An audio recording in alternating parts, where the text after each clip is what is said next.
So, bali guys, ideas lang po. Kung makikita nyo o mapapansin nyo yung ating existing na roofing tsaka yung ating tiles, pwede pa po yung gamitin. So, ito po yung mga ginamit dun sa roofing ni client ko. Actually, pwede pa siya. Goods pa yan. So, bali guys, pinatabi po yan ni client. Tsaka po yung tiles. Ito na po siya ngayon. Bali, ni-reuse natin. So, pa-additional niya sa amin is gawin siyang table. So, ayan po yung mga, parang mga scrap na to mga scrap na nirecover namin ng maayos. So, metal tubular lang po yan na 2x2.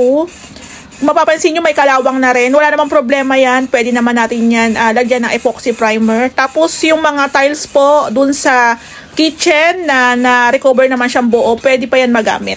So, sabi ko nga po sa inyo, mayroon siyang small business. So, malaking tulong to na meron siyang table na from scrap. Ayan po.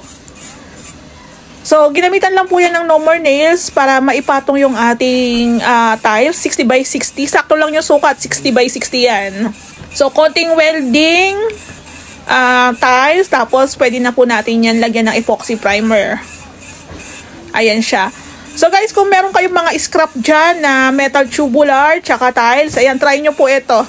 Mas matibay pa yan. Basta wag nyo lang pong pupukpukin. Ayan, diba? So, mas malinis pa siyang tingnan. Tapos, madali lang siyang linisan, syempre.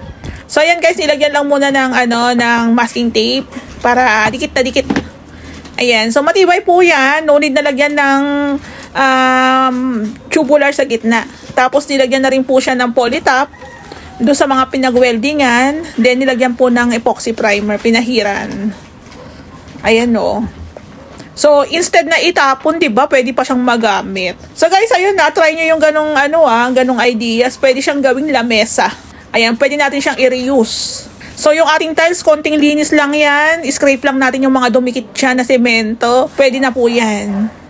So, bali guys, ito na yung ating finished product. Ayan, napinturahan na po siya, black na lang. O, diba, nagamit pa yung ating tiles tsaka tubular na dapat patapon na, diba? O, galing. Pang mayaman.